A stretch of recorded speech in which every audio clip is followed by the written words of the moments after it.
Hello, everybody, and welcome today. Really pleased to have with us Ian Preston of Preston Baker. How are you, Ian? You well? Excellent. Thanks very much, Simon.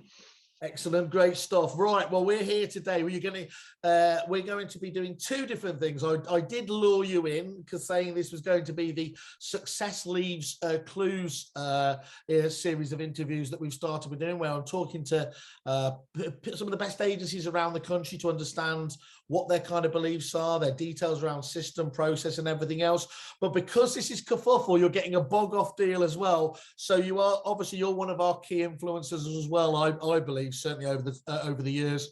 No, you know, one of the few out there I think is doing some really interesting stuff and doing it really well. So we're going to include this as your influencer interview as well to get you up on the site there in the best possible way. So there you are, 2 for 1. What could be better? Saving money already for the important Christmas period.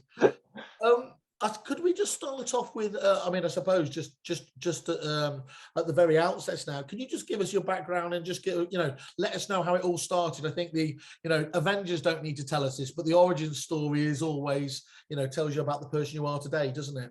So how far back do you want me to go? I want to go back to the beginning. Well, you tell where you think it's relevant in terms of obviously starting from agency, and then we'll talk about it from that point on if we need to. So my dream, Simon, was to become an RAF fighter pilot. That's what I wanted to do. It's entirely natural you own an agency now. Exactly. How many times have we heard that story? So I was desperate to be a fighter pilot, and I did.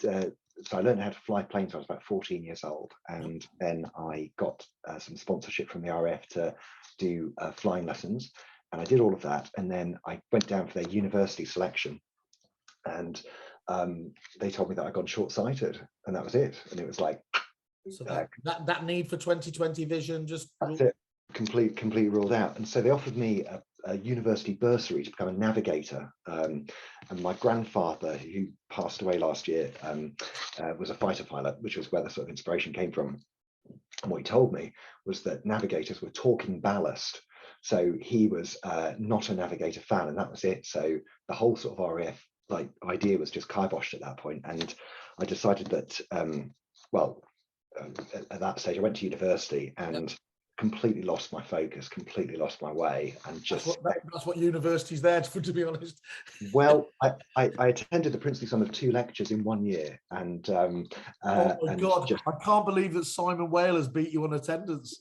I mean, I tell you what, and the irony was I turned up to do the exams at the end of the year, and obviously didn't do particularly well. And so what was the course, Ian? What were at that stage? What were you planning to do? Economics. I'm economics as well.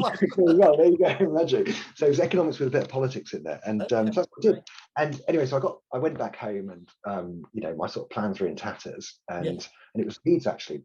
So I came to Leeds, and I lived in Hyde Park for a bit, where we've now got a business, and went back home to Newcastle, which is where I'm from, and I got a summer job in an estate agents, and thought I'd just earn a bit of money and then go and sort of resit the first year and start again, and that was it. Like all of these estate agency stories, you just start. And I realized I enjoyed it, I was good at it, and then I got a job with Countrywide about sort of 6-7 months later.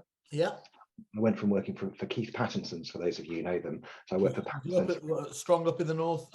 Right. Yeah, I was speaking to Caroline only last week, and they gave me a start. I then went to work for Countrywide, and I worked for Countrywide until I became, I was only 19 at the time. I became a branch manager when I was 21 and went down to run their Durham office. And then they offered me a regional manager's job when I was 24, and I came down to Yorkshire at that point. We just acquired the Bradford and Bingley, so I took over 6 offices down there, and that was how I ended up in Yorkshire. And then the rest is sort of history. And then we got to 2008 when the market crashed. Yes. And I came back from honeymoon, and my boss, Mark, invited me in for a meeting and said, we're going to be shutting 3 of your 10 offices at this point. And I decided at that point that I felt really strongly that York was a viable business, and I made a representation to him saying, listen, we need to keep York open, we shouldn't shut in York, this will pass. And he said, well, the decision's been made, York is going to shut. And I said, well, in which case James, my cousin, and I would like to take it on, and we'll run it as an independent franchise. And so we took it on as a Bear Squeeze franchise initially, and then grew that, opened up 4 Bear Squeeze franchises, having acquired another failing franchisee, and then the rest is history, really. There is so many sliding doors moments in there, isn't there? There's a number of different things I take from that as well. First of all, my absolute now a recognition that that Pattinson's is really, it's the Foxtons of the North in terms of where a lot of people start from, isn't it? You look at like a map of where a lot of people started from the Northeast and everything else. I think famously Jamie and Ben from Iron Property were there at one stage. I know Manson was there, and lots of different characters have started up from there and gone on to do their own very impressive stuff. And then again, a sliding doors moment there with Countrywide. If they hadn't made that decision to get rid of something you believed in passionately, it might have gone a completely different way. Totally, yeah. No, I didn't have any great aspirations to be independent or anything like that. It was, and then to be fair, there was a connection with Hunters. So then Countrywide sold out their franchising business to Hunters. Didn't they? Yeah. Yeah, that's right. And of course, Hunters is a York-based firm, so all of our offices competed directly with them. They couldn't rebrand them to Hunters, so we had to then rebrand ourselves. And that was the point where we became independent. We had to buy ourselves out of our franchise agreements and then become completely independent, which happened in 2011. So again, had that not happened. So that's okay. So looking just on a very basic level then, in terms of how have you as an individual and indeed the business changed over the years? What would you say are the most, what for a start, what are the things that have remained consistent with you? And then what have you most noticed changing? So at the core of the business is a belief that customers are generally not well served by the property industry, and that you have to be relentless in terms of your approach in order to get results which are demonstrably better if you want to be able to charge more. So premium is one of our values, and premium means to us that we will charge more than the competition and we will deliver more than the competition. And I was going to ask you about that because I saw your beliefs on you talk about on the website are that it's defined by ACE, isn't it? But you've added in that the P in front of that for that very reason, yeah. Yeah, well, we've ended up with 2 more, and it's which is safety and then premium. So we've now ended up with space as opposed to ACE. So it's gradually evolved from ACE to PACE to space, and where next? That's and of course, safety came in during the COVID period. Of course it did, yeah.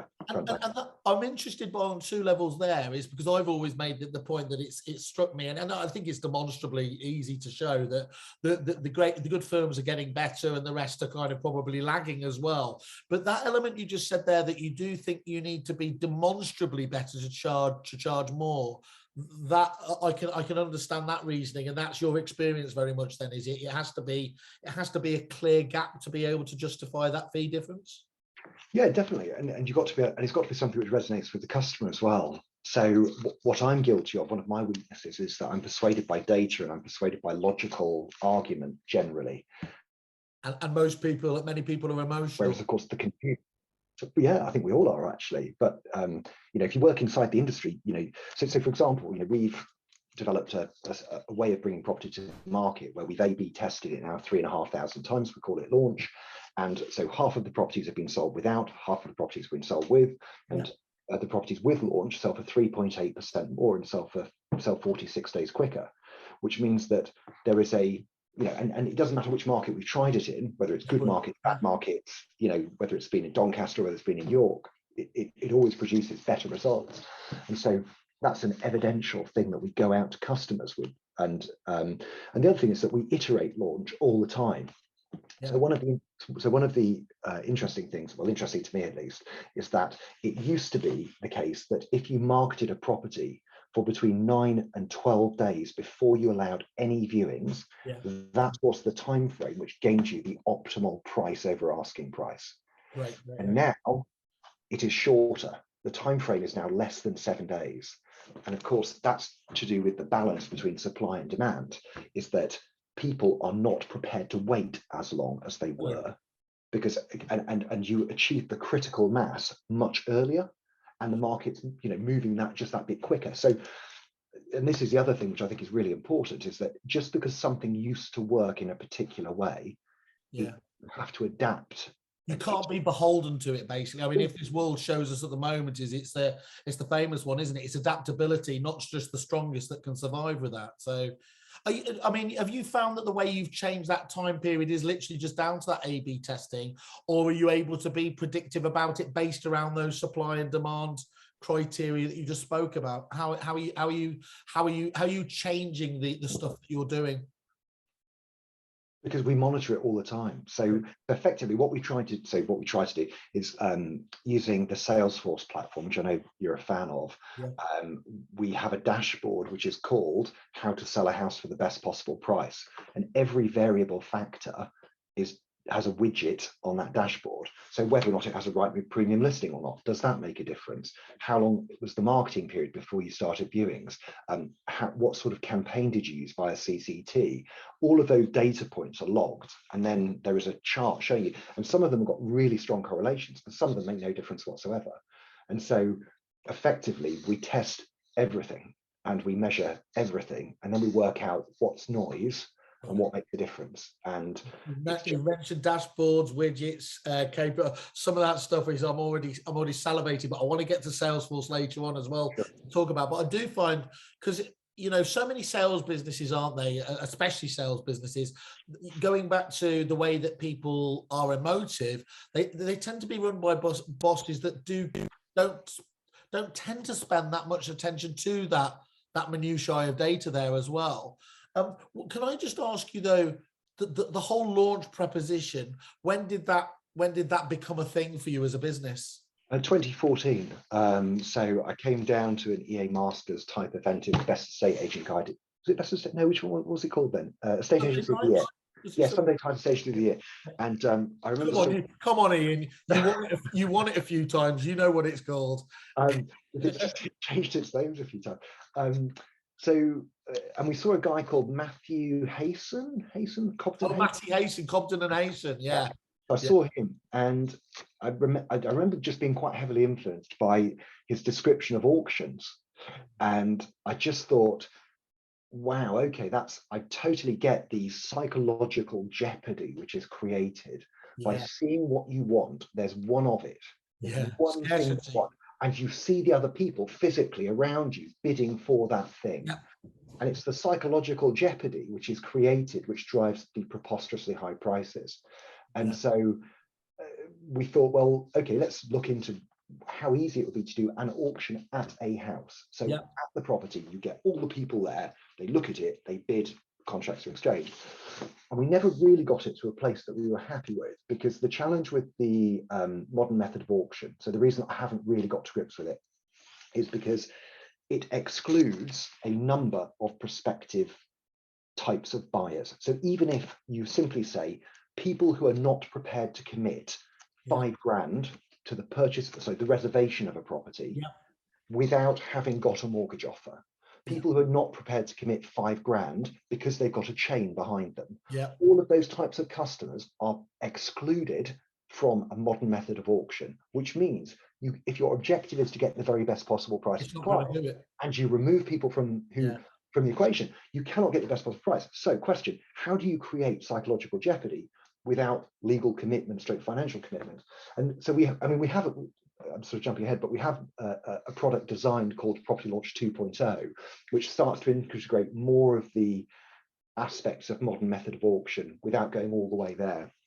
But at the moment, effectively, the principle is this, is that we get 20 or so people on 15-minute back-to-back appointments. Again, it's all COVID safe and all COVID protected, but it used to be much less so before COVID, and where we would just have 2 or 3 members of staff, lots of people there, creating this feeling of shit, someone else is going to buy my house.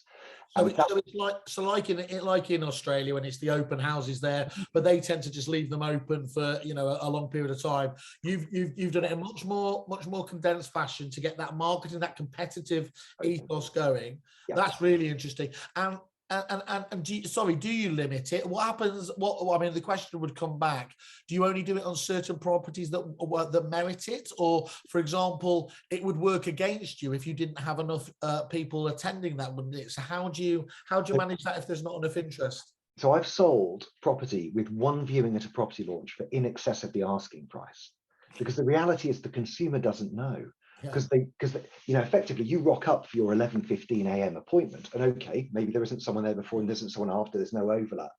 And I'm not saying that we would deliberately mislead people, we wouldn't. No. But at the same time, your assumption very well may be, as it would be in that scenario, that there were other people looking. So if you are interested, there are two things which happen. Number one, you're more motivated to make a quick decision because your perception is that there's competition.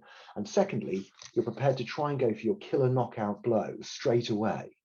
And so the discipline which most agencies don't follow, which is, in my view, the key ingredient to this, is that you have to stop people viewing before the launch.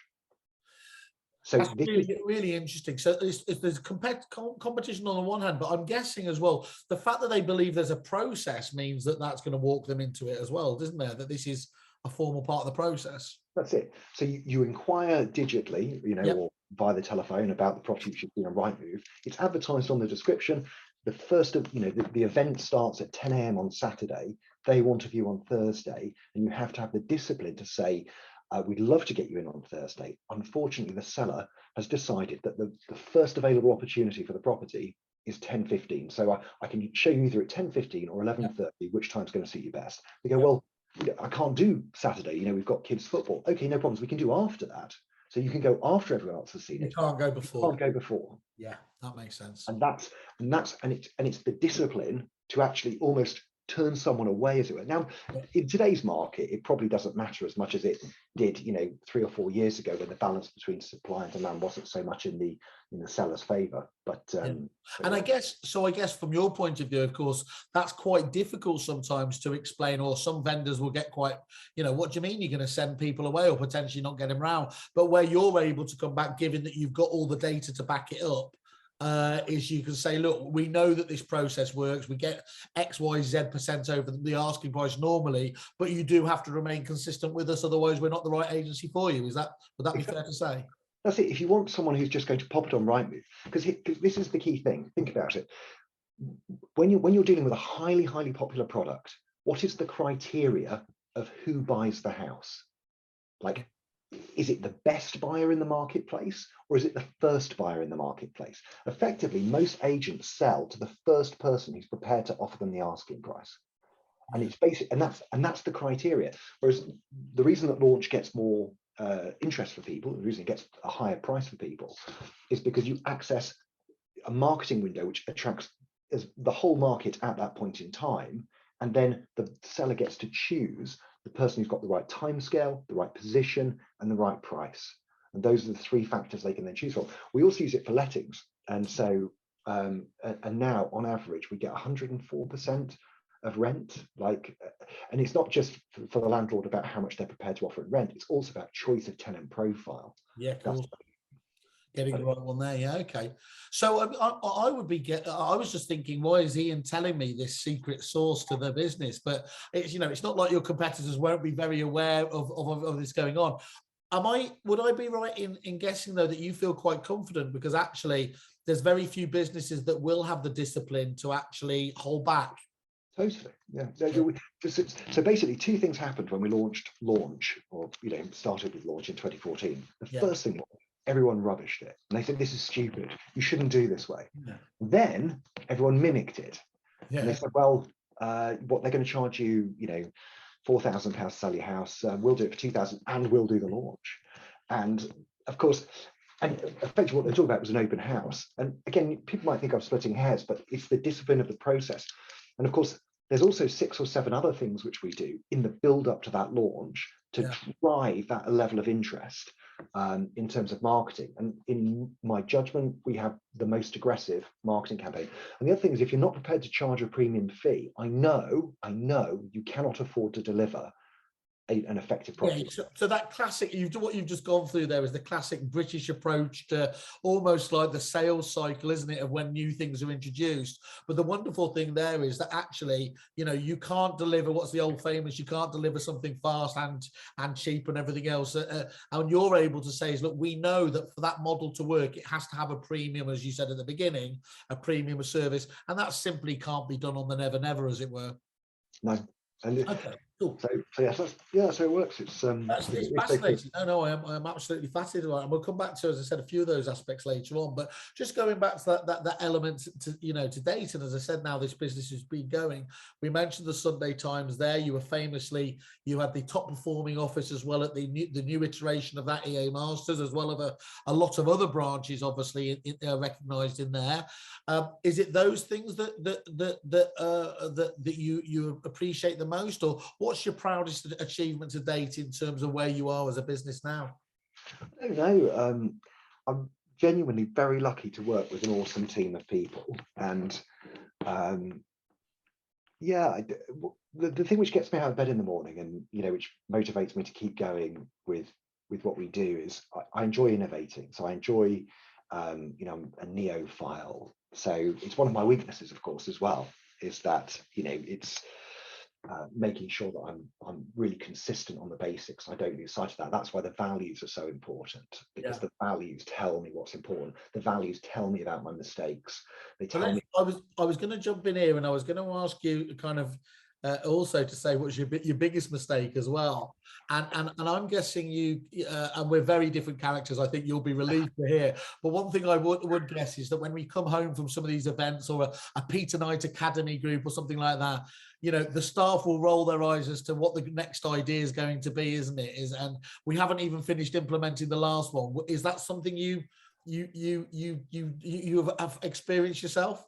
Yeah, totally. It's a very legitimate criticism which would be offered, you know, in my direction on a regular basis. And I have, so above my desk here, I have various phrases written up, and one of them is, you know, make things as simple as possible. I mean, just all of the core things which I'm not very good at, I have written up in the wall in front of me to remind me about the things I need to do, and the lessons I need to remember.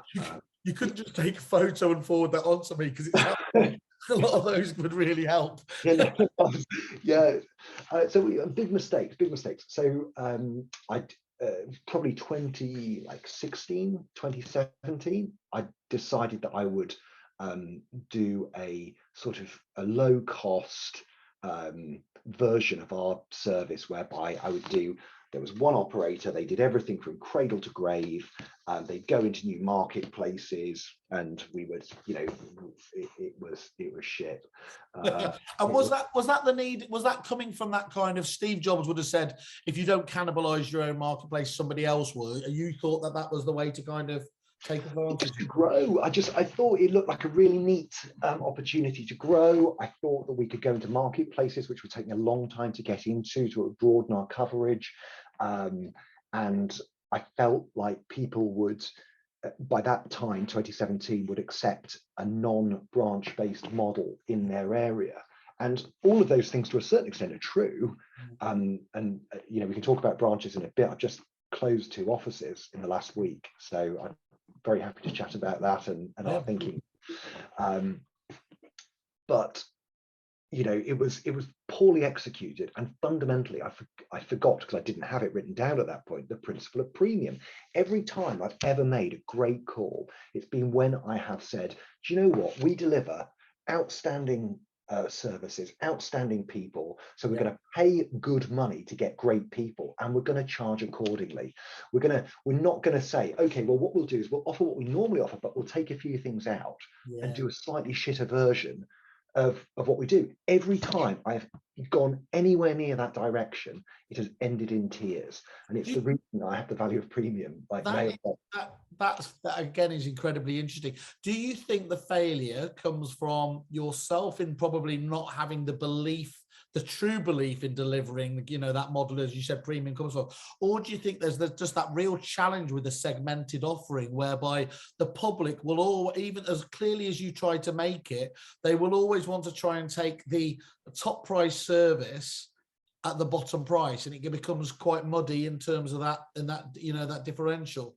What are you able to like place your finger on where it didn't work? Fundamentally, because I'll never, ever, ever, ever accept us doing, like, setting out to deliver a poor quality job. Like, it's just not in our DNA. We, you know, just doesn't exist. I'm not saying we always deliver a great job, and I want to make that really clear. We don't. We make mistakes as often as everyone else does. But our intent and our drive is always to do the best. That's what we set out to do. That's how we, you know, that's how we go for it. And setting out with the intention not to do your best is just, it's an anathema. No, I don't. And it just doesn't work. So yeah, it's I don't know. It's an interesting one, Simon. I couldn't tell you whether it's down to the customer or not, but what I can tell you is every time I've compromised on that, it's ended in tears. Based on all that data, you know what works and what doesn't work with your own stuff. Okay, you mentioned there a few of the kind of quotes up there. What have been? Do you have any inspirational quotes that you know that does keep you going, or indeed, I know you'll be a big reader. What are the books that have influenced you over the years? Yeah, it depends about what, I guess. I mean, so Jim Collins as an author is someone who I've sort of read most of what he's done, I guess.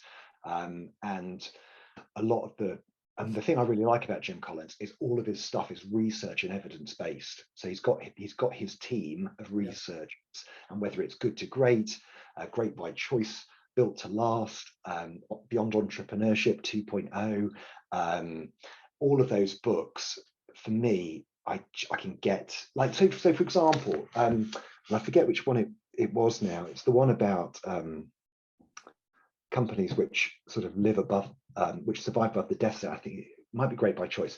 But again, he talks about shooting bullets rather than cannonballs. So I don't know if you've come across that phrase before. Was that targeted? What being more targeted, sniper shot or something? Yeah, so effectively, shooting bullets rather than cannonballs. So if you're a neophile like you, Simon, then one of the things is that we see the big new thing, the big new idea, and we think, right, we're going all in on this. And what Jim Collins talks about is that the really successful companies have that idea, and they take a very small, very targeted, very specific shot at that target, and they see if it hits, and it probably so they don't go all in, basically, right. But they're able to do it without betting the bank on it. They're able to see whether that's the right direction to go in. And so they miss first time, and then they adjust their aim, and they fire again, and they miss again, and they adjust their aim, and they fire again, and they miss it. Then when they've hit the target, that's when they load the cannon with the rest of the gunpowder, and they go and they commit hard. And this is so for someone like me, this is a really important lesson that I have to remind myself about, is that if I see something which I think looks like a great angle, a great shot, then I have to be really focused on just doing a minimum viable product, test it, minimum viable product, test it, go all in at that stage. Once I've got the evidence that my idea is going to back up the gut feel, the experience you believe it's going to be, isn't it? Yeah. Exactly. That again is massively interesting. And for you, I mean, I mentioned at the beginning, you know, this is called Success Leaves Clues. It's really important, and I probably should have asked this at the outset.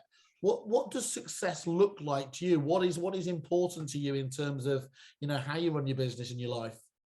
What does success look like to me? Like success is definitely, and I don't want to sound like, at the risk of sounding totally cliched, you know, it is definitely not a destination. Like, that much I can tell you. So when I was in my 20s, I totally believed that success was a destination. Yeah. I totally believed in my 20s that once I had achieved X, I would feel happy or satisfied.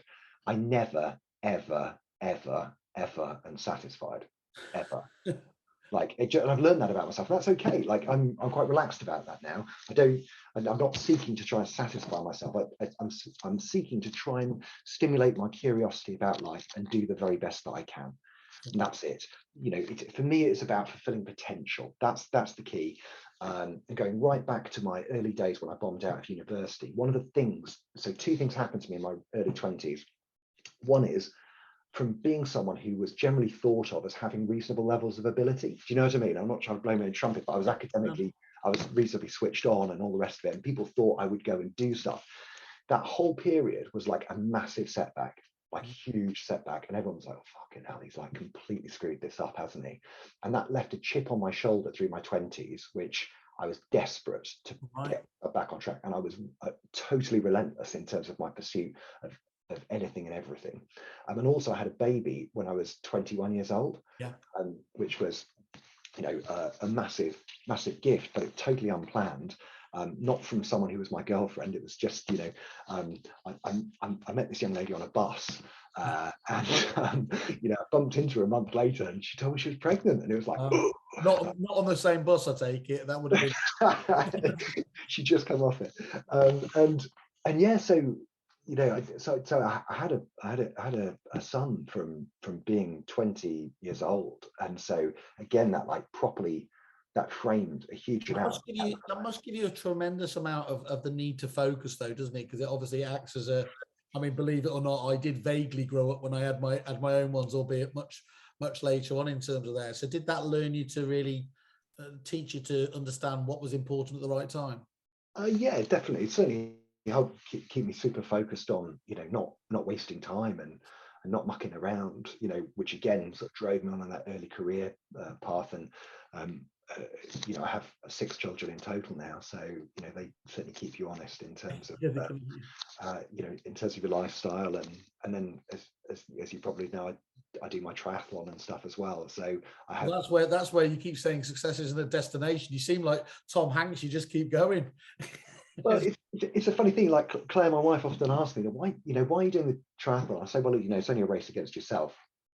And then she hears me talking about what place I want to come in a particular race, and she says, I thought this was just a race, you know, against yourself. And I don't know. I need to be challenged. And so just this is just such a pathetic sort of. Have you ever gone head-to-head racing against the likes of Sean Newman? No, I haven't. No, I think there's got to be some sort of angle in there. He's done and in particular. I mean, and this is so ridiculous. I can't believe Simon Whale is even talking about this, but he famously did that. Was it the Marathon Disables, which is the one across the? Oh, right. Yeah, that's a fab. I mean, that's incredible. See, we have. I said, you know, there's many things we do agree on, but that is fab. Is not one of the things that we do. What is it? 4 days across the Saudi desert, isn't it? Something like that. Yeah, I think it might. Is it Morocco? Is it? I think it's the Sahara. I think it's the Sahara. So, yeah, I mean, a good friend of mine who I used to work with, a guy called Chris, was due to be doing that. And again, it sounded like an incredible thing. I mean, I did quite different racing to that. So the racing I do tends to be quite short. It's not like the ultra marathon, ultra endurance stuff. You know, Pete Wilkinson famously did all of his Ironman events. So I tend to do short course. So my races are maybe like, I've done up to half Ironman. So I've raced at half Ironman distance, but I generally do a little bit shorter than that. Do you need that to help you balance your, you know, the exertions of work and literally to let off steam? Is that what it? Actually, yeah. I used to drink I used to just drink every day, you know, as a just way of switching off from, so like, you know, get through like 20s and early 30s. It just, you know, I've got an addictive personality. Do you know what I mean? That's the way it is. So basically there are 2 different types of training I do. One is really high intensity, and the other is really easy. So when it's really easy, when I do really easy training, that's the time to just let my mind go and think. And when I do really high intensity, it just helps me forget, because you can't think about anything else other than the pain. And so that's. Well, that was the exercise section that I don't usually do doing these. Ian, just talk us through. We've touched on a lot of it already, but systems and processes essentially within the business. You are a systemized business, aren't you, by definition? I mean, whether that's down to the launch, I mean, you've got the academy as well, I believe, isn't that right, in terms of training things up? So one question I would ask you then is, sometimes systemized businesses, you know, can fall into the trap of them becoming having a lack of innovation in theirs. But that clearly isn't what happens there. So how do you stop systemization taking away that creativity? Yeah, it's an interesting one, isn't it? I mean, I'm quite critical of CRMs. Generally, you've given me that on a few occasions, to be fair. So the way that traditional estate agency CRM works is that they give you the CRM, and they say, there you go, that is where you input your data. Yes. They say, well, we work like this. We've got this system called property. So we'd like to have it so that we can, I don't know, have a different type of diary event. And we want these fields popping in here so we can record all of these data points. So we want to mark up if it's got a Rightmove premium listing and what type of CCT campaign we run and blah, blah, blah, blah, blah. And the CRM provider goes, well, I'm sorry, you can't have that. Yeah. It is. And so companies could never, I mean, there's lots of reasons when I tell businesses that they, over the years, they shouldn't do their own systems, but given that need of yours to be so flexible and everything else, it was inevitable you were going to go down that route, wasn't it? I mean, I think for quite some time now. Yeah. So what happens is you develop parallel systems to run alongside the CRM, spreadsheets or checklists or whatever goes alongside it. And that's the thing which gets in the way of creativity. It's the fact that these systems then become double data entry points. Therefore, you need people who could be administrators to be able to operate these systems. Does that make sense? You need. I always use the NHS as the kind of analogy, isn't it? You've got loads of middle managers who, on the face of it, aren't actually doing much to actually help the business along. That's it. So it's the profile. So really, what you need is a system which actually incorporates the process of how you want to work. And so probably the most important hire that I've made in the last 2 years, and there's been loads of, and I don't want to sort of mark anyone down who might be listening to this about how important hiring them was, but the one which has probably given me the tools to do the job in a really different way is our Chief Technology Officer, Alex. And so actually impressive. And he came from one of the other Salesforce products that was out there as well, and that kind of set you free, didn't it? Or to give you that really knowledgeable angle as to, because we've all known Salesforce is the gorilla in the room in terms of CRM, but what it hadn't done to a great degree had shown itself being able to work in the world of estate agency or real estate. I mean, famously, you'll know in Australia, the McGrath organization, an incredibly well-known business there, went down the Salesforce route for a number of years and never seemingly cracked it in the way that you would have thought was inevitable, really. Yeah, it's a tough gig, and we decided to go with property based and Salesforce before Alex came to work with us. And Alex was actually the guy who was setting it up for us. And literally, the moment it landed, I looked at it and thought, unless we have got an in-house customizer, this is going to be a nightmare. And that then does essentially, customizer, or in normal non-techie ways, you'd have thought about that as you almost your own developer. That then does what you, if I'm guessing right, without putting words in your mouth, enables the system to reinforce the way you work rather than kind of working against you, which is how it probably felt like the other way around.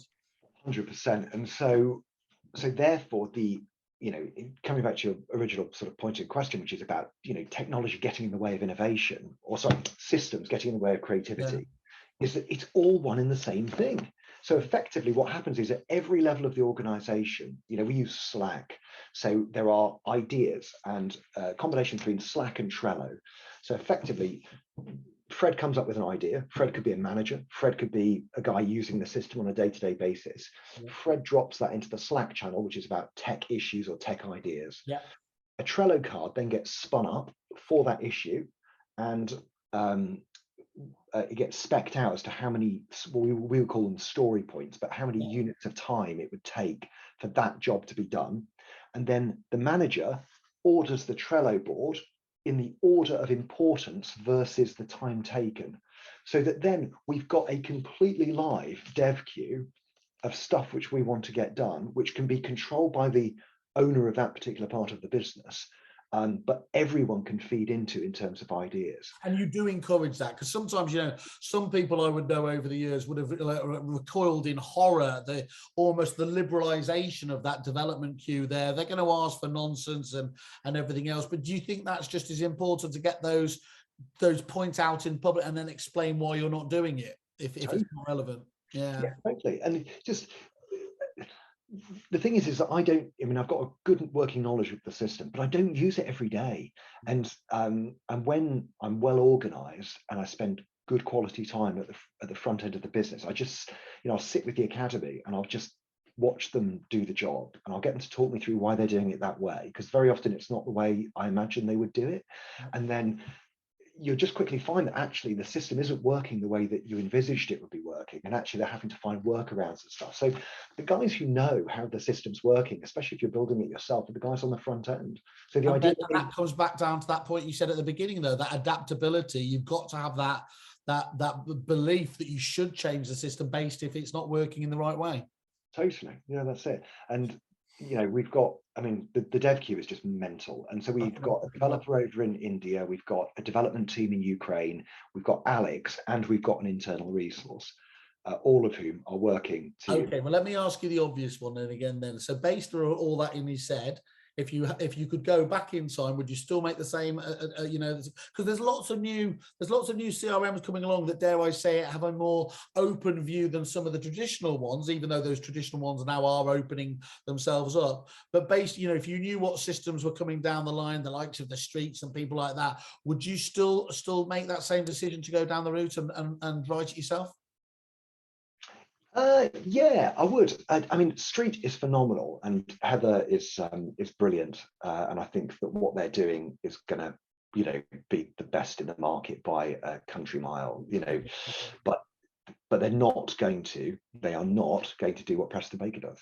No. And that's always going to be the point where you come up against it, isn't it? Exactly. So I'm sure there'll be lots of things which they'll do which are better than what we build, but it won't be what we want, if that makes sense. So in many ways, I think we would benefit from being 4 times the size we are. So just so I understand though, letting it, is that a case then of not letting perfect get in the way of better? Because, to have that realize, a lot of people I know over the years have gone down that route of bespoke, and they always come up with the end objective of this is the bit of functionality that is going to be our secret sauce. This is the bit that's going to win, but they forget all the basics that need to go into place that are, might be dull, uninspiring and everything else, but they're really, really important. You're quite comfortable actually with that because of all those massive wins it's giving you in other areas, that actually that's the case. And sorry, I did just jump in there as well. You said it's 4 times bigger. Is that what to justify kind of is that literally just to make I get the same leverage. I get the same leverage, wouldn't I? If you think about it, my cost of building this is the same cost as if Countrywide were building it. Probably not quite. Yeah, sorry, Countrywide's a terrible example because they no longer exist. But Connell's, it'll take us.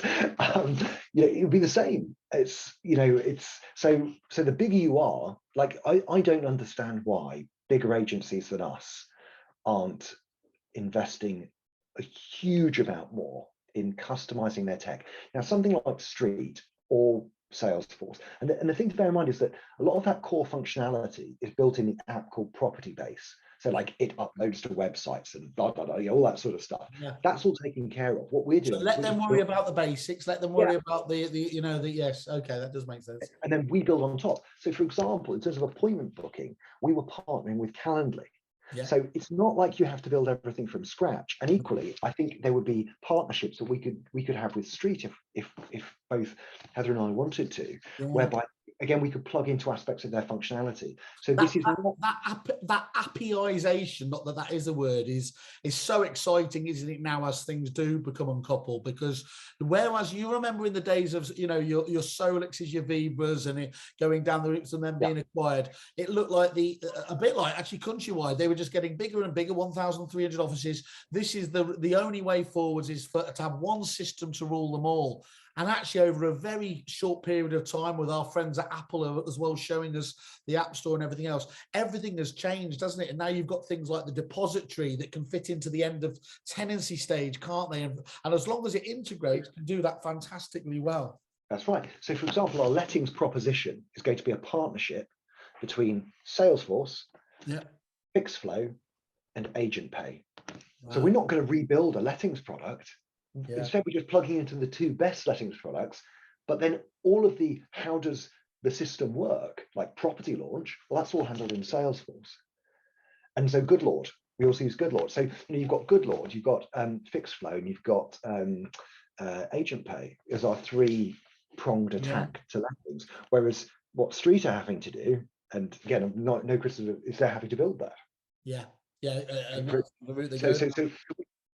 So we can let other people do the thinking and the legwork. We've got no it's got to be built on Salesforce and we've got to build it. It's actually about finding the very best bits and being able to customize the process side of things, so that the bits which don't exist we build ourselves. So what does nurturing a client mean to you then, Ian, in terms of, clearly for many agents, it's giving them a bottle of bubbly at completion. We've had conversations ourselves over there, but what obviously in these systems like Salesforce and all the many kind of email nurturing ones there, how do you see that that working for your client base? Because you've got such an amazing database obviously there from over the years of doing it. How do you see that working for you as a business going forwards? So the people I'm interested in particular, I mean, I could answer the question many different ways. If we talk about nurturing a client as in like how do we guide them through our journey when they're a client, I probably would like to answer it about what we would refer to as green, amber, and red. Okay. So green is who everyone is interested in, and this is the market at the moment, which is absolutely tiny. Yeah, because there's no stock. Because your right move leads, they've decided they've hit your inbox, and that's the first you know of them. You want to try and impress them at appraisal stage. That's it. So greens, they are in the market. Yep. They've made themselves known, saying, "I want to do something," and everyone is chasing those. You've then got reds, who are at the other extreme, and these people do not want to move under any circumstances. They're not interested, and that's it. There's no persuasion. It's the people in the middle that I think are the most interesting for the marketplace of where we're at the moment. And those are people who would move if. Yeah.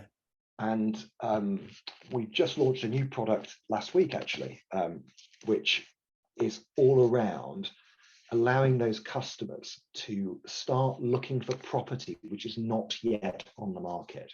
Okay, very interesting.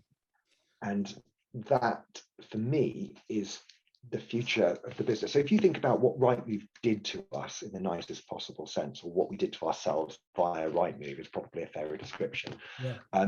Is we went from estate agents being the proprietors of data. Yeah, the owners of it. Yeah. The owners of data. So if you wanted to know what was going on in the housing market, you had to walk into your local estate agent's office. You had to go and talk to them because they held the data. Yeah. And now that data has been aggregated, and it's been aggregated through property portals. It's been aggregated through land registry. It's been aggregated through companies like Sprift. The data has been aggregated. Yeah.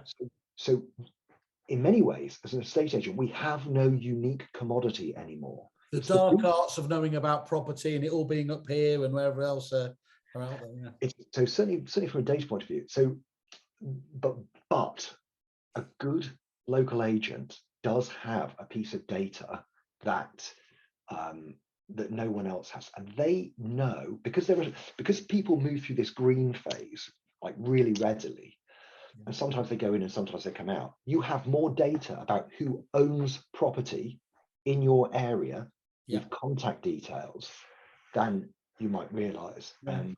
It is the use of that data of who owns houses and what those houses are. And the bit which we spent a lot of time and money, and Simon, we've spoken about this before, is about pulling together a database of all of the homes which exist within your market. Oh, yeah, I've seen some of the Aussies, and admittedly, some of those actually, they were just doing it on spreadsheet, but they were doing it so methodically in terms of knowing everyone on their patch, and what has changed, what's the motivation, and building up in a much more systemized way. Obviously, it looks like you're doing. Yeah, so we know 1 million. There are 1 million individual properties which exist within our patch. So 1 million roughly. Yeah. And of those now, we've been able to model the bedroom numbers, the estimated values, where they've got gardens, garages, broadband speeds, all of the data points about that property. So effectively, those 1 million properties are searchable. And then if you combine that with your data, your unique data as an agent, you then come up with a searchable database where you probably know about 5 to 10 to 15% of the people in that database. And I think the really exciting piece, which is in front of us, is whether or not we can utilize that to effectively wrest back control of your knowledge of your patch and how useful you can make that information to people who would move if. Well, I'm definitely making a note. You can't see it, but I'm making a note in my diary because I think the idea of tracking that as a project is fascinating. And it is because there's a wonderful thing. First of all, 10 to 15% of obviously that is a massive amount as well. And hopefully to leverage that extra bit of data will only improve the ability of you to convert on those people at the right time. But secondly, as well, what's wonderful there is you must be salivating because there's no glass ceiling in sight at the moment, is there, with a million properties, as you've just highlighted. They're ready to go after. No, and I said I'd circle back around at some point with regards to the branches, because this is all linked. This is all linked. And so the thing is that your ability to dominate a patch used to be about having a local high street office covering 17 to 20,000 property, if that makes sense. Yes, it does, Nichols. And so previously we had 8 offices covering roughly, I don't know, 300, 400,000 properties. We will now have 5 offices, much bigger offices. So actually bigger with more people in them, covering bigger geographies, driven by data and the people we know in those areas, improving the number of property owners that we know within those areas, and utilizing that much richer data that we've got in terms of knowledge of the properties and how many bedrooms they've got and all that sort of stuff to then market and target to those people, coming away from simply just having 2 or 3 people sat in a small high street office, which I don't think. I was going to ask you as a completely separate point, but it seems prescient now, which is unusual for me. I was going to ask you, what, if anything, we've learned from the online agents? Do you think that is genuine? Has that been gleaned from them, or has that just come from somewhere else? So the data piece less so. But I tell you what, the online agents have totally nailed, way better than virtually any high street agent that I know, is the convenience in terms of everything from lead handling to online viewing, booking, and all of the first contact pieces. Because they don't have any staff or many staff to deal with that facet of the job, which we've traditionally had loads of people to deal with that facet of the job. They are ultra efficient, and not only are they efficient, they're also what consumers generally want. I went to pick up a Domino's pizza on Saturday, and I tried to have it delivered to the middle of nowhere, which is where we live, and unfortunately they for whatever reason they didn't have any delivery drivers. So instead, all through the app, I ordered my pizzas, I sent the order, and they then said, well, you can do this thing where you pull up outside the thing, and you give them access to track your phone for a short period of time, and then they bring the pizzas out. And so I went up with one of my kids, parked up outside the thing, and I was like looking at the phone to think, okay, what do I need to do now to get them to come out? And then literally there was a tap on the window, and the Domino's guy just popped the pizzas straight through the window. Now, some people might say it would have been a much better service here if you had called them up, you'd gone through the order on the phone, trying to explain that you don't want any cheese on your meat feast pizza, and then getting them to repeat that back to you to make sure that they got it. Then credit card details over the phone, then explaining that you could pull up and should give them a call when you get outside. Like, which service is better? There is a digital world and a digital experience which is infinitely better for high frequency transactions than you're currently delivering. I think that is such, I mean, that's, testify and all that stuff there. I think the problem is, isn't it, self-select has got a bit of a dirty name over the years. And actually, lots of people do prefer that, whether that's preferring so many people, and myself included. If I have the option of using chat in many respects, I will go for that straight away. It's unimpeding. You can do something else. You can multitask. If it's done correctly, it's, it's impersonal in the right way. And actually, until people get clued up to the fact that there are many different demographics out there that want it like that way, you're just going to leave yourself excluded from that part of the marketplace. But here's the thing, I'm not like a young 20-year-old kid Do you know what I mean? So if you're thinking about who your audience is and who your market is, you know, whether it's don't pigeonhole that as generations. You it's know, not. That's Gen X. But, you know, and if there are people, you know, in their 60s or 70s who don't want that experience, it's fine to have an option with a telephone and a personally curated service. So the thing is that we've got this model which we use for innovation, which I think is quite interesting, and I'll just see if I can draw it out for you. But effectively, I want you to think of two axes like that. Along the bottom, you've got what is the value to the customer? Okay, starting at 0, going up to very, very high. And the other one is what is the value to the agent, starting at nothing and going up to very, very high. So if the activity that you're thinking about is high value to the agent and high value to the customer, it is something we should be encouraging.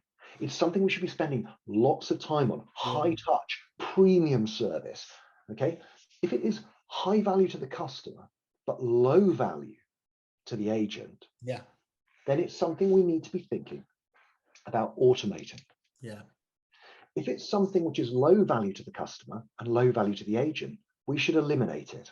Absolutely. We should stop doing it. And if it's high value to Preston Baker or the agent, and it's low value to the customer, it needs to be simplified.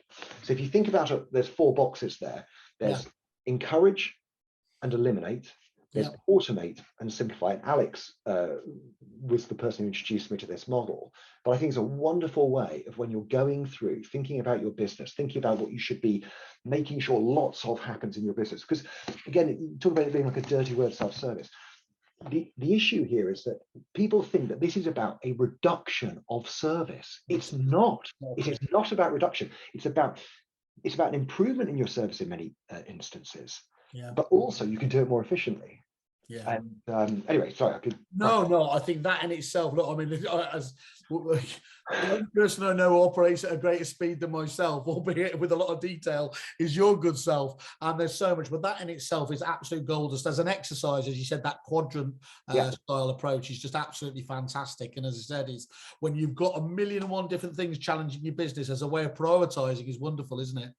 Definitely. Great. Okay. Look, I want to just find out. So, is it fair to, based around all the stuff we've been talking about, is it ever fair to label some potential client a tire kicker? Or is everybody there a potential client in the future, or is it true that some of them are genuinely tire kickers? Okay, so let's give an example. Everything changes with context. Everything changes with context. So something happens. So I want you to imagine the most motivated person in the world, super hot potential seller. They found the house that they want to go for. It's the one house they want to go for. Are they hot or are they not? And of course, they're piping hot, aren't they? They've got urgency, they've got motivation, they found what they want to go for. But then let's imagine that that same person loses that property and they don't return your phone calls. They're no longer hot, are they? No, of course not. No. So it's not the person which is hot or not. It's the fact that in that green, amber, red, it's what is happening with them at the moment. Now, if you can present an opportunity, a different property, which maybe isn't on the market, back to that same customer, they then go from being someone who doesn't return your phone calls and is a quote unquote tire kicker into someone who's super serious again. So motivation is something which is totally context driven. And don't get me wrong, there are people in life who are waste of time, fantasists. They are a minority. But they like tiny minority. So one of the ways that I explain it to our staff is that if you caught me at the wrong time, so you caught me as I'm busy on a call or whatever, I wouldn't answer your phone call. If you spoke to me, I'd be really brusque on the phone. And you just get short thrift. If you called me and I'm driving from here down to Property Academy for a 4-hour drive, I'll chat to you for 10, 15 minutes, no problems. Whereas when you think about a negotiator speaking to a client, they often think, well, that guy with the total wasted time is an arsehole. But you don't know what's going on at that point in time. Does that make sense? It absolutely does. Can I just ask you a question about what's the line you take with your competitors? Do your competitors enter into your analysis at all? Do you know there are some people that believe in the you know, control your controllables, look after yourself. There's the Jose Mourinho school to go to football, where they have them preparing dossiers on the competition. You're looking at strengths, weakness, and everything else. Where do you fit in terms of that kind of either slightly obsessional nature of your competition, or in terms of just they'll get on with it? Yeah, I'm the don't give a shit guy. I mean, and I don't. I think there's loads you can learn from your competition. Yeah. And but one of the points we had in our earlier conversation is, you know, there are a million ways to successfully skin a cat. Yeah, like a million ways. And you know, whether you're EXP or your purple bricks, or your you know, Connells or whatever, everyone does something better than you. yeah. Everyone, and you can learn from everyone. So, you know, if you want to look at a great financial services business, have a look at Commonwealth guys, because I tell you what, it's better than yours, and they're making a lot of money doing it. So better after Chris Holroyd went there as well.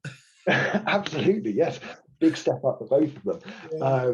So yeah, no, like financial services, they nail it. Purple bricks, you want to look at self-service and how you could, you know, create an awesome digital experience. Purple bricks is the place to go. Just reminded me, I need to do this as a top Trump style thing, so we can have a really boring Christmas game with your family, or something like automation of this company.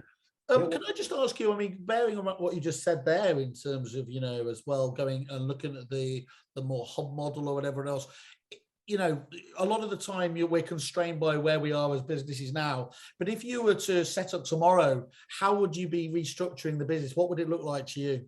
That's a great question. So the changes I'm making now are precisely because I've asked myself that question. Okay. Which is, if I was setting up now, would I do it like this? And there were 2 or 3 things about my business which I wouldn't do it the way it's currently structured. And that's the reason we've changed. Okay. As simple as that. And that's the question which I asked. If I was doing this again today, would I do it the same way? And if not, why not? And if that's the way, if I wouldn't do it that way, why am I doing it now? And like, so shutting 2 local offices was a massive deal, like a massive psychological deal for me. And I even consulted with my property academy group about it. And basically they all told me I was stupid in the nicest possible sense. But what we've done instead is we've now taken a 3,000 square foot office. So it's massive, it's huge, biggest office in Leeds for estate agents, and we're going to make it an absolutely awesome working environment. And then you've got the whole culture thing going on as well, osmosis of people learning off each other and everything else. Absolutely. Whereas when I visited these small parochial little offices at sort of 700-800 square foot, there was just like 1 or 2 sad looking members of staff sat there, not learning off anyone, because so many of our people were in these hybrid roles now, working from home or based in the academy. And these places were terrible places to work. And I just thought, this isn't like, we aren't operating using this branch model in the same way that we used to 5-6 years ago. So why have we got these offices here, other than the fact it's maybe a matter of pride, like as in a lot of that, isn't there? There is but they don't serve any purpose anymore. Like they don't serve the function that you originally set them up for. So why have you got them? I love that. That's great. So just 3 last questions, if that's okay. So in terms of the people you respect or have respected over the years within the industry, who are the people that stand out for you that you keep an eye on? I mean, Peter Knight. I listen to Peter Knight, and you know, when he offers me advice, it's always very well thought through. And for someone who hasn't been doing a estate agency for as long as him, if that makes sense, it is remarkable how on the money and prescient he is. And if anyone hasn't watched his sort of future estate agency webinar that he did during the lockdown, I would definitely recommend you know, that you look at that. Carl from Ashton's is also a unbelievable operator and has so many qualities that I don't. You know, he's incredibly measured, incredibly thoughtful. I get the impression that he has a deep care for every single member of his team, but also relentlessly high standards and incredible drive. You know, if again, Jim Collins, level 5 leader, you know, he's your boy. Like, if anyone wanted a leadership lesson, definitely go to Carl. And Spencer, I guess from Paramount Lettings in West Yeah, Ham. Spencer's a given. Everyone says Spencer. Yeah, but just what he does so well. It's just remarkable, isn't it? And and if you could bottle that, but like genuinely, a number of the guys I work with, James Baker is a phenomenal land and new homes director. Sarah Jane Taylor is a phenomenal lettings director. Mark Christopher, who was the chap who gave me my first job as a regional manager at Countrywide, is now heading up my estate agency and financial services operations team. He is a phenomenal leader who is much better at that job than I was. Do you know what I would have said a minute ago? If I hadn't found out on Friday, when you had said Sarah Jane there, I would have said who, because, and this shows just what a level. I genuinely didn't know SJ stood for Sarah Jane. Somebody, I was saying who's Sarah Jane at Preston Baker, and they went, "That's SJ." And I went, sort of where you just have to admit that you've been a bit stupid over the years. What about on the flip side though, Ian? There, what about suppliers? I mean, we've mentioned a few today. You kindly mentioned Heather over there. What are the sort of suppliers that you think add something to this industry? Yeah, I mean, I'm going to say it again. I think Heather is genuinely the smartest, present company accepted, of course, but she is. Yeah, she's phenomenal, and the way she's thinking about the business is, if you were looking at a low price point to get an amazing deal, she's the best supplier I don't use by a country mile. Do you think one of the things I've been trying to figure out what they've been doing different when they've been thinking about it? I think I just described it as one of the most important or exciting tech developments of the last decade, last year, Street. And I was trying to figure out why I thought that when I looked at it. And okay, it's got all that sort of great UI and everything else. But the other thing that I suddenly realized was, for the first time ever, it's thought about the B2C journey, hasn't it, rather than just the B2B, which was so important there. It's not just about impressing the agents with the efficiency and everything else, but it's literally reaching out to their own customers, which of course is the most vital one there is. Absolutely, yeah. It's the same piece that Purple Bricks have nailed. Yes. They've then essentially sausage machine that out into the CRM itself, haven't they, in their own software? Exactly. Anyone else catch your attention? Yeah. Ben Sellers, Starbury. Yeah, I just jumped off a call with him, so I've got to agree with you there. Yeah, Ben's phenomenal, and again, whilst we haven't chatted about it today, they've built a sort of bespoke piece of presentation software for us, which is sort of Akaboom-esque in its nature, but is fully integrated into our into our software. So for example, we can see exactly how many seconds each customer spends on each different page of our pre-val presentation, our post-val presentation, and what pages are being utilized by our valuers in the customer's home. So if you think about that, we can then cross-reference that data against the customers who list. So in other words, we can work out what works. So you've got the whole. I mean, marketing always talks about segmentation, but one of the hardest thing about segmentation is understanding how do you do it, how do you get around it, and if you're getting that information back as to what's working for you and the ability profile there, you've got a powerful proposition, haven't you? Yeah, totally. So there's loads of stuff there. So Ben's a supplier that I really enjoy working with. And yeah, and we've got loads of, and again, I mentioned a few of the lettings guys, Good Lord, I think it's a phenomenal product. Fixed Flow, and we've just started working with Agent Pace. I can't sort of say too much. So can I ask you just one last question? Because I told you I was going to try and protect your time, and we're already over an hour and 15 now. You strike me as I can imagine being exhausted if working for you in a really, really good way, and you strike me as being really reasonable. But I always like to end these interviews on a negative, is the honest answer. What's the surefire thing to make you lose it as a business owner and an individual? Make me lose it. I mean, I can't stand. So two. You talked about ACE. So if you go to attitude and energy, like those are my two. Mood hoovers. Yeah. So that's it.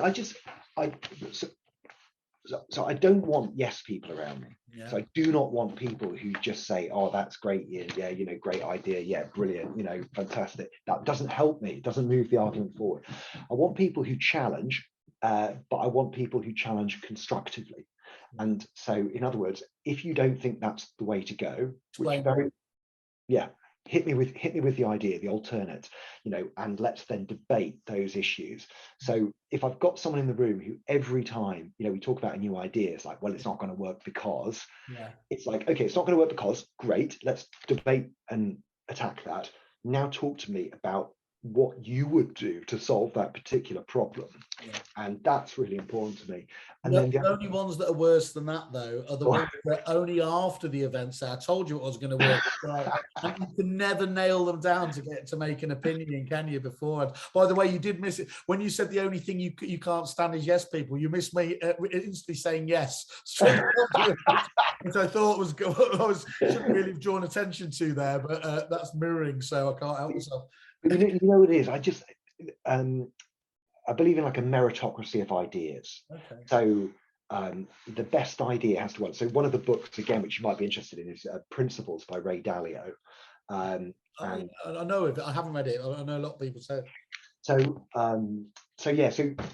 meritocracy of ideas, best idea wins. Doesn't matter who's had it. No, that's a great one. You know, that's really important. And again, if you want to spin up a business, I mean, again, I'm surrounded by amazing people who have amazing ideas, and you know, so much of the stuff I've talked about today is a fusion. No one can really remember whose idea it was, because what's happened is someone said something, then you know someone else has improved it, and then someone else has adopted it, and then someone else has changed it, and you sort of end up. What's great there as well is that you've took, you know, the pride you must have is from creating the potential for that to happen, is in it all the right ingredients, as it were, that ultimately you've got the people in the right place, you've encouraged them to be able to speak out, that there is that meritocracy of ideas, and that only comes from the top, doesn't it? Yeah, and I also think I make a point of criticizing myself on a regular basis. So one of the things which I think is really important is to so in the meeting which I had on Tuesday with the senior leadership team, so there's 9 of us, I start the meeting by telling people what decisions I made which I got wrong. So some people would react with horror. I mean, I'm with you. I mean, but I'll probably self-deprecate off the charts, to be honest, with due reason. But some people would perceive that as then they would lose respect or something else there. But I certainly don't believe that. I think it can only show that everyone's human and that they shouldn't be afraid to make those, you know, those same decisions. And dare I say, you've got to be brave enough to make a mistake, haven't you? Totally. Well, if you're going to innovate, you're going to make more mistakes than you're going to hit home runs. Yeah. Fact, like just fact. And I guess it's easier, you know, if you're one of the co-owners of the business and all the rest of it. But I hope the example which I set is I try to give people permission to say, I tried something and I got it wrong. It's okay to say that, because the opposite of that, and this is what I think I've found at times in my organization, which I've been desperately trying to stamp out by virtue of criticizing myself, is that people try to justify the decision that they've made when it's manifestly the wrong one. Oh, it does. Honestly, in other words, cover my own arse. In other words, and they argue that black is white and white is black. And so, you're like, not to get all nationalistic about it, but that element is one of the most horrible elements of if there is an English or British business, you know, when it's at its worst, compared to what I think you're talking about there. The Americans famously don't mind if you're going to fail fast and all that type of stuff, isn't it? Totally. And it's like, it's the permission to say I got it wrong, and that no one's going to jump up and down on top of you about that. In fact, you're going to be respected. Yes. For saying that I made a decision, I got it wrong. Now, the conversation doesn't end there, because what you say is, yes, I got this bit wrong. And what we have learned from this is that this is what we need to do now, or these are the decisions which, if I'd made that decision, I believe that we would not be in this position here. And so therefore, this is now the course of action. So it's not like, oh, I got it wrong. And I'm not looking for sympathy. I'm not looking for but it's about telling people, if the results aren't happening the way you want them to right now, there will have been decisions that you are responsible for that have led to that outcome. Recognize what those decisions were, work out what didn't work, work out what did work, and then correct. rather than saying, shit, I'm going to get into real trouble if I come to this meeting and say that actually I've made a mistake. It's like, and then you end up talking about the wrong stuff. Does that make sense? People end up talking about the reason why they were right when it's manifestly obviously wrong. Thinking in the wrong area, aren't you? Yeah. Well, that sounds like the perfect. As Peter Knight, your mentor, my friend, and everything else on that, he says the biggest crime you can ever have, Simon, is overrunning. So as usual, I've overrun you, but I genuinely could have gone on for hours and hours and hours. And I said this the other day. I was saying to a few of these people, I thought these were going to need to be kind of single, self-contained, and we need to have a series basically. But anyway, I want to thank Ian. Thank you so much for being so open and honest about your business, about yourself there. Not surprised to see you are where you are. And I can't wait to hear back how some of these things we've spoken about develop over the coming months and years. Well, I hope I didn't go on too much, as is often. Not for me. Not for me. No, thank you very much. Ian, once more, thank you. Great. Okay, cheers, Simon. Cheers.